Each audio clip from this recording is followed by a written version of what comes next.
आजपर्यंत आपण तुमच्या सहकार्याने बरीच लोकहिताची कामं केली, बरोबर? खरं तर ही कामं आहेत ना, जे स्वतःला नेते म्हणवतात त्यांनी, लोकप्रतिनिधींनी करायला पाहिजेत, पण ते आपण करतोय. पण तरीही आपल्या कामाला कसा खोडा घालता येईल हे त्यांचं राजकारण सुरू आहे. अरे त्यांनी काय बी करू देत, आम्ही कायम तुझ्या पाठीशी आहे, काही काळजी करू नकोस तू. तुमचा हाच पाठिंबा आमची ताकद आहे. तुम्ही पाठीशी आहे ना, मग आम्ही कुठल्याही विरोधाला घाबरत नाही. आता बोलताय यावर ठाम राहा. नाहीतर कोणी धमकी दिली की लगेच शेपूट घालू नका म्हणजे झालं. शेपूट घालायला म्हणजे मी काय बाळे आहे वय? काय गरज होती का बोलायची? घेतली ना आबरू काढून. कुण बाळ्यानं वय आणि हाय का त्याला आबरू? तुला आबरूचा आणि आम्ही आबरू इकूनच खाल्ली. घ्या बस. ए बाळू, काय चाललंय? आपण कशाला जमलो इथं? मग ह्याला सांग की. गप बस ना आता. शंतन, तू बोल पुढे. हा, तर आपण इथं जमलोय ते ह्यासाठी की आपल्या शाळेसाठी आपल्याला नवा संगणक घ्यायचा आहे आणि तो लोकवर्गणीतून घ्यायचा आहे. अरे शेंतून तू म्हणला होतास ना कुठल्या शासकीय योजनेतून बघतो म्हणून, अरे त्याचं काय झालं? बघितलं, त्याची पण चौकशी केली, पण नाही बसत कुठल्या योजनेत. शासकीय योजनेची वाट कशाला बघायची? आपल्या मुलांच्या भवितव्याची काळजी आपण नाही का घेऊ शकत? हां, आणि आता सरकारनं तुमच्या आमच्यासारख्या सर्वसामान्यांची काळजी घेणं बंद केले. म्हणजे आता नवीन संगणक घ्यायलाच पाहिजे का? हो, कारण या विज्ञानाच्या युगात संगणक शिक्षण फार महत्त्वाचं आहे. मुलांना शालेय शिक्षणापासूनच त्याची आवड पाहिजे. बरोबर. आणि पहिलं कसं होतं, ज्याला लिहिता वाचता येते तो साक्षर, पण आता उलटं झालंय, परिस्थिती बदलले. आता ज्याला संगणकाचं ज्ञान तो खरा साक्षर असं झालंय. त्यामुळे बघा, तुम्ही विचार करा. अरे त्यात काय विचार करायचा, आजपासून लागू का आम्हाला, घेऊया.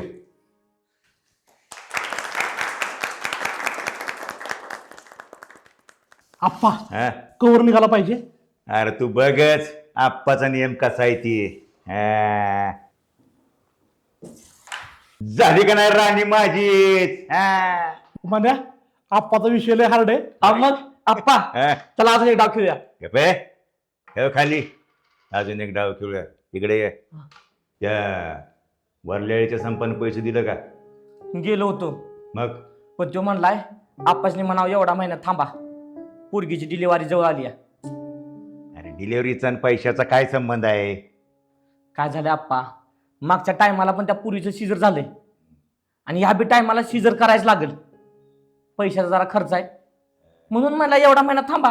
तर असं प्रत्येकाची गाराने ऐकत बसलो का नाही तर आप्पा बिकायला लागल. इकडे ये. एक काम कर, उद्या जा आणि त्याला म्हणावं काय बी कर आणि आत्ताच्या आत्ता पैसे दे. अहो आप्पा, इलेक्शन जवळ आलंय 6 महिन्यावर, वाईट सोसावं लागल आणि अशी माणसं नाराज करून नाही चालणार. लोकांसने बी सांभाळा आणि त्या शंतनूला बी सांभाळा. बघ तुम्ही त्याचं काय करायचं. बघतो ना बघावंच लागल. ह्या टाइमला तो सरपंच होईल आणि आम्ही बसतो टाळ्या वाजवीत. अहो आप्पा सगळं खरं आहे, पण काहीतरी मुद्दा पाहिजे का नाही. एकदा फक्त मला मुद्दा घाव द्या, मग बघाच त्याला कसा धंद्याला लावतो ती. काय मुद्दा पाहिजे? हा, आज त्यानं पालक मीटिंग बोलावली या, त्याच्यात लोकांच्याकडनं वर्गणी गोळा करायला सांगितली या. तुम्ही एक काम करा, लोकांच्याकडे जावा, लोकांची डोकी भडकवा आणि त्यांना सांगा वर्गणी गोळा करून ह्यात तो पैसे खाणार आहे. झाला का नाही मुद्दा तयार? आप्पा लोक नाहीत ऐकणार. अहो लोकांचा त्याच्यावर चांगलाच विश्वास बसला या. आप्पा हा, माझ्याकडे दुसरा मार्ग आहे. कुठला? अहो गायत्री आणि शंतनूच्या लपड्याची चर्चा सगळ्या गावात करून सरपंचाला भडकवायचा. म्हणजे कसं आहे, सरपंच त्याची साथ देणार नाही, उलट त्याच्या विरोधात उभं राहील आणि या शंतनूचा काटा आपोआप निघेल. अरे मग काय बसलाय, जावा लागा कामाला. आप्पा येतो. या सुदे. या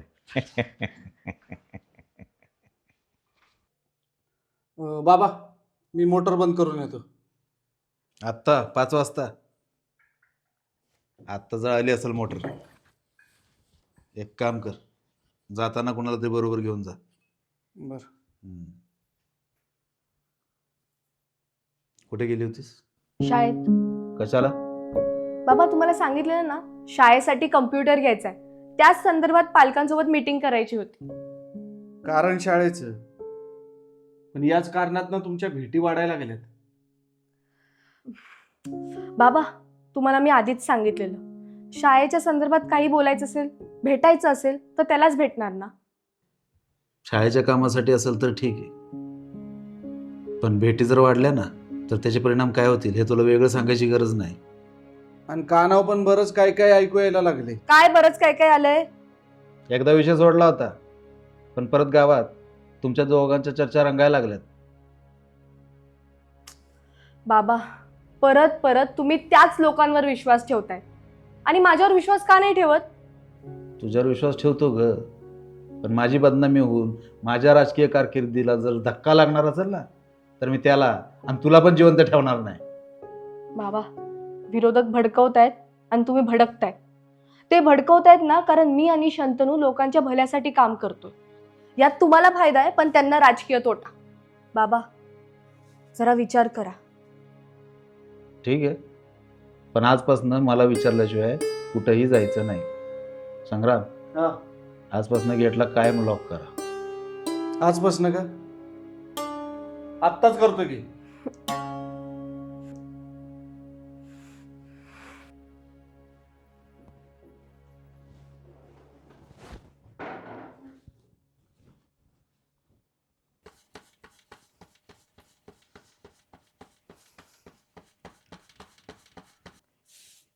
गावात दोघांची चर्चा लईच वाढली आहे. अहो चर्चा तर होणारच की. आता काम चांगलं चालू आहे म्हणल्यास भावाची चर्चा नाही तर कोणाची होणार? हा? अरे ती होऊ दे की, पण ही भलतीच चर्चा चालू आहे. आता आणखीन कसली चर्चा? लोकांचं असं म्हणणं आहे की तुमच्या दोघांच्या लफड्याची काहीतरी भानगड चालू आहे. लपड अगं प्रेम म्हणतात त्याला, आणि लोकांचं तसं म्हणणं आहे ना तर आहे माझं तिच्यावर. अरे बाळा, प्रेम करणं चुकीचं नाही, पण तू पोरगी आणि घरानं चुकीचं निवडलंयस. आता काय झालं घराण्याला? चांगला गडगंज सासरा गावलाय की, आणि असला सासरा गावायला नशीबच लागतंय. त्या सरपंचाचं काळं धंद आरेरावीपणा समजा गावाला माहित आहे. अरे गुंड पाळून हाय त्यो. मग काय झालं? अरे उद्या तुझ्या जीवाला काय तर धोका झाला तर मी कुणाच्या तोंडाकडे बघून जगायचं? तू नको त्याची काळजी करू, मी एकटा लढायला खंबीर आहे त्याच्यावर. ए एकटा नाही, आम्ही म्हण. आणि तू खंबीर असल्यास आम्ही कशाला कोणाला भेटतोय होय? त्याला नडूच र, पण त्या आप्पाचा काहीतरी बंदोबस्त केला पाहिजे. अख्ख्या गावात बॉम्ब केली त्यानं. नुसता बंदोबस्त नाही, त्याला पहिला हाणला पाहिजे. तुझ्यात नाही दमन कशाला जुलाबाच्या गोळ्या घेतो रे? हा आता तर म्हणलास ना कुणाला नाही घाबरत आपण, मग आता कशाला लगेच चिपूड घालतोस? हा, गंमत केली बाबा. ए गंमत आत्ता ठीक आहे, पण खरंच जर मला साथ देणार असेल ना तर द्या, नाहीतर मी एकटा बघतो काय ते.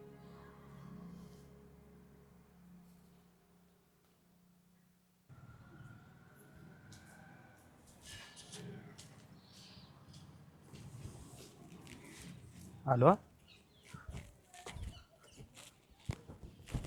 काय झालं? काहीतरी कुठे? झालं रातभर वाचली का आता? कालचा गोंधळ बरा होता. अरे तुला म्हणलेल ना तिचं बाप घरातनं बाहेर पाठवणार. तू एक काम कर, तुझं काम चालू ठेव, आम्ही बघून येतो तरी. हा चल बाळ्या चल.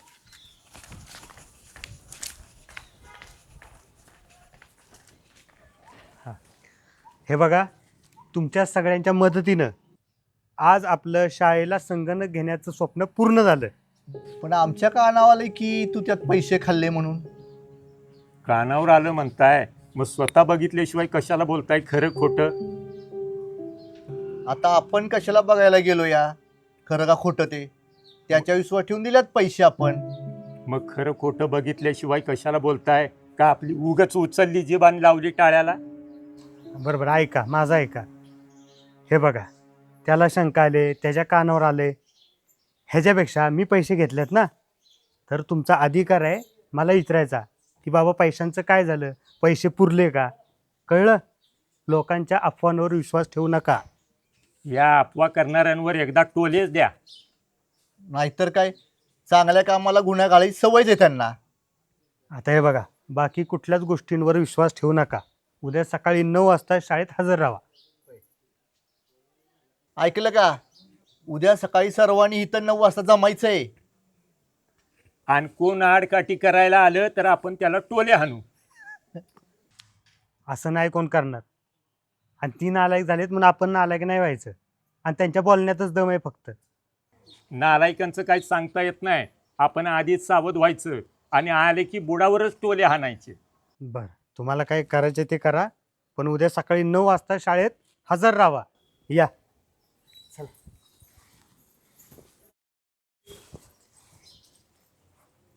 सावकाश आजी.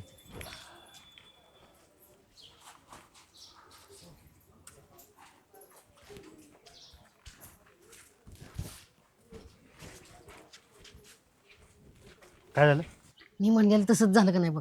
अरे तिचा बाप तिला घरातनं बाहेर सोड ना. मग आता काय करायचं? अरे स्वातीला सांगितलंय काय बी करून या दोघांची पेट घालून दे म्हणून. तू नको टेन्शन घेऊ. मग आता कसं करायचं? अरे तू नको टेन्शन घेऊ. गेली की स्वाती तिच्या घराकडे. चला. कुठं? तिच्या घराकडे. अरे तू काय येडा बिडा आहे कर. अरे स्वातीचा निरोप तरी येऊ दे. तेवढा वेळ नाही आपल्याकडे. चला.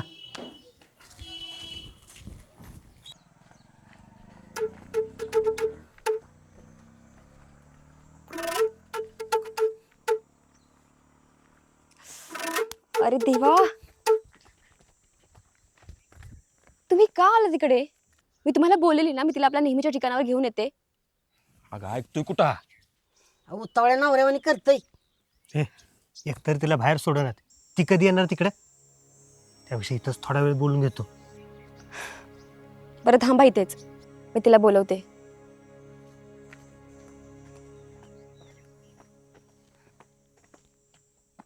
गायत्री, गायत्री.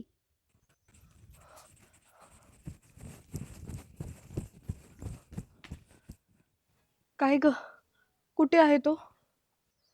हाय तेच, पण तुला जे बोलायचं असेल ना पटकन बोल, नाही तर तुझे बाबा आले ना तर आपल्या दोघांना धरून हाणतील. हा, मी त्याला बोलवते. हा, जा पटकन जा, तुला जे बोलायचं असेल पटकन बोल. का नाही आलीस तू? बाबांनी गेट लॉक करून ठेवलाय आणि चावी भैयाकडे. मग ते उद्या शाळेत कॉम्प्युटर द्यायचे, त्याचं काय करायचं? बाबांचा ना आपल्या कामाला विरोध नाहीये, आपल्या प्रेमाला आहे. आणि तू टेन्शन नको घेऊस, मी काही करू उद्या शाळेत पोचेन. येच उद्या. तुझ्याशिवाय काय करणार मी तिकडे? तुझा विश्वास आहे ना माझ्यावर? माझा तुझ्यावर आहे, तुझा माझ्यावर आहे. हीच आपली ताकद आहे. पण तुला असं बंदिस्त करून ठेवलंय, कशी येणार तू? ऐक, बाबांचं आणि भैयाचं बोलणं मी काल ऐकलं. कामानिमित्त कोर्टात जाणार आहेत ते, तालुक्याला. सकाळी गेले ना की रात्रीपर्यंत येत नाहीत बघ. आणि आईचं तर काही प्रॉब्लेमच नाहीये. मग ठीक आहे. हा, आणि हो, आपलं जवळ येणं ना तुला थोडं धोकादायक आहे, तर आपण थोडं सावध राहू. तुझी खंबीर साथ आहे ना, मग मी कशाला घाबरत नाही. काळजी घे.